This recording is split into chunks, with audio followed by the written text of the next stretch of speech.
आज हम fundamental rights को कवर करेंगे। जितने भी एमसीक्यूज बन सकते हैं फंडामेंटल राइट्स के ऊपर वो हम सारे के सारे कवर करने की कोशिश करेंगे। नमस्कार दोस्तों, this is my new YouTube channel. Kindly subscribe the channel, hit the bell icon and also like the video. It will motivate me to bring new such informative videos.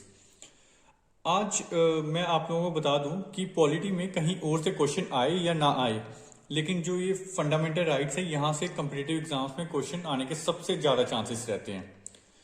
आज मैं जो भी इम्पोर्टेंट एमसीक्यूज बन सकते हैं fundamental rights के वो सारे के सारे कवर करवाने की कोशिश करूंगा। तो पहले थोड़ा सा पढ़ लेते हैं इससे रिलेटेड, फिर उसके बाद में स्टार्ट कर देंगे। जो हमारा ये आर्टिकल 12 से लेके आर्टिकल 15 तक ये हमारे फंडामेंटल राइट्स होते हैं इसमें ना। और एक चीज और मैं बता दूं कि ये पार्ट 3 में आता है फंडामेंटल राइट्स। फिर total number of 6 fundamental rights हैं हमारे। इनिशियली 7 थे, लेकिन जो राइट टू प्रॉपर्टी है वो रिमूव हो गया था और अभी उसको लीगल राइट में डाल दिया हुआ है 300A में। जो राइट टू इक्वालिटी है ये आर्टिकल 14 से लेके 18 तक आता है। ये हमारा फर्स्ट फंडामेंटल राइट है। सेकंड फंडामेंटल राइट है हमारा राइट टू फ्रीडम, ये आर्टिकल 19 से लेके 22 तक आता है। राइट अगेंस्ट एक्सप्लॉयटेशन ये आर्टिकल 23 और 24 इसमें डील करते हैं। फिर right to freedom of religion ये आर्टिकल 25 और 28 डील करते हैं, इससे 25 से लेकर 28 तक। और कल्चरल एंड एजुकेशन राइट जो है ये आर्टिकल 29 टू 30, यानी कि 2 ही आर्टिकल हैं जो कल्चरल एंड एजुकेशन राइट में डील करते हैं, 29 आर्टिकल एंड 30। फिर जो 31 था आर्टिकल वो राइट टू प्रॉपर्टी था, उसे रिमूव कर दिया गया है। अब 32 आर्टिकल ही रह गया है, आर्टिकल 32 जो कि है राइट टू कॉन्स्टिट्यूशनल रेमेडीज। अब इसके बाद में हम कुछ एमसीक्यू सॉल्व करेंगे जिससे आपको भी आइडिया हो जाएगा कि आपको कितने आते हैं फंडामेंटल राइट्स और किस हिसाब से आते हैं। फर्स्ट क्वेश्चन है, fundamental rights are derived from which country's constitution. तो इसका जो राइट आंसर है वो है यूएसए से। बी पार्ट इसका राइट आंसर है, यूएसए।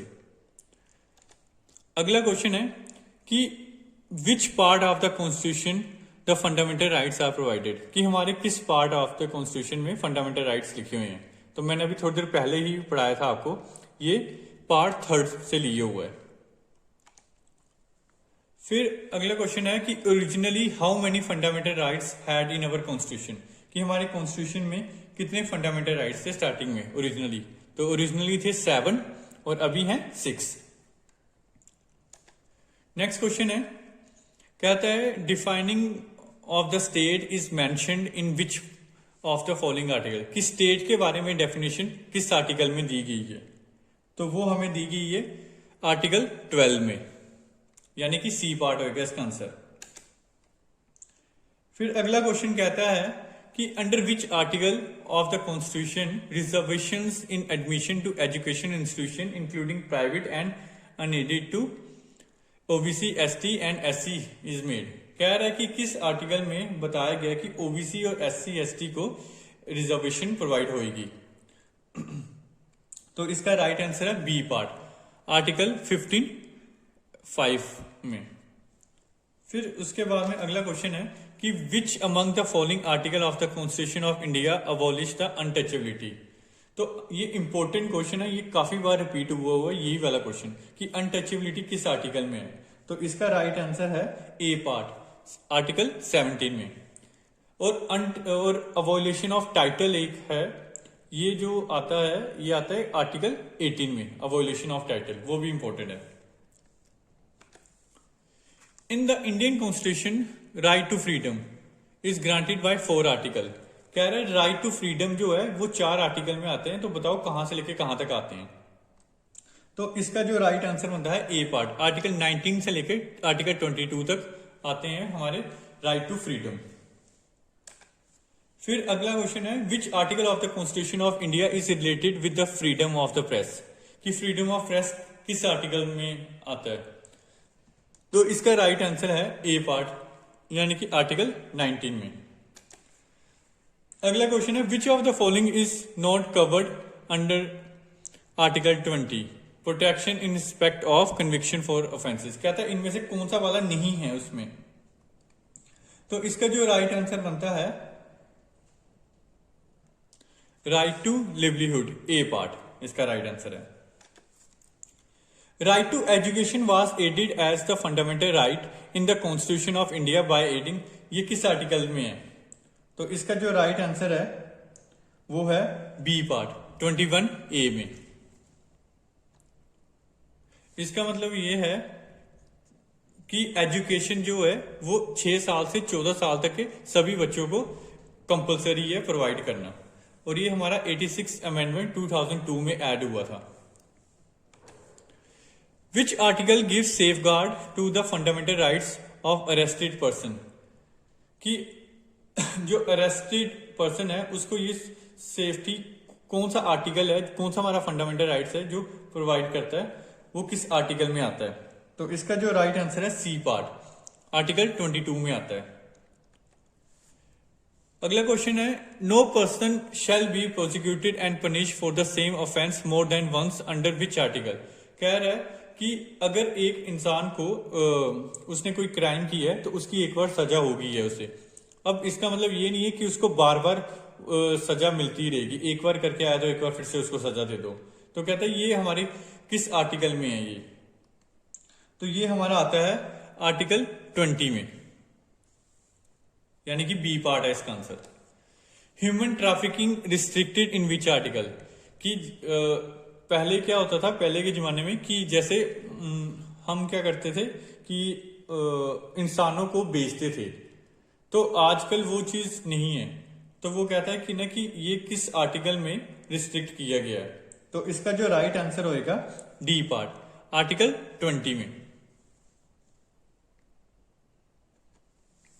क्वेश्चन है no child below the age of 14 years shall be employed to work in any factory or mine or engaged in any hazardous employment related to which article, कह रहा है किसी भी बच्चे को जो कि 14 साल से कम है उसको किसी भी फैक्ट्री वगैरह में काम नहीं करवाना है। तो ये किस आर्टिकल में आता है? ये आता है हमारा बी पार्ट आर्टिकल 24 में।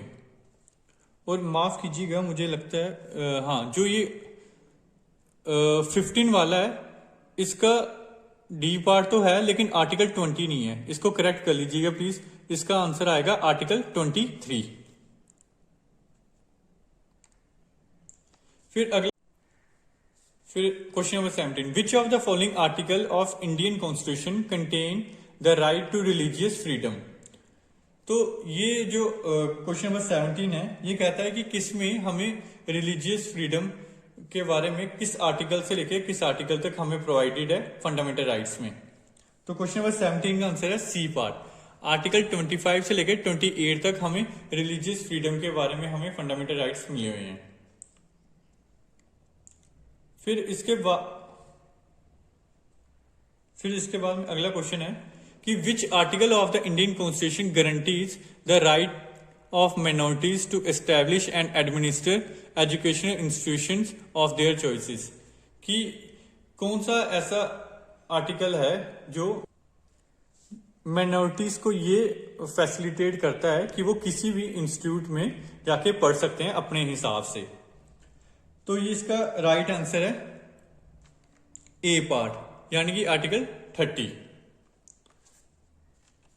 अगला क्वेश्चन है who said article 32 is the soul of Indian constitution.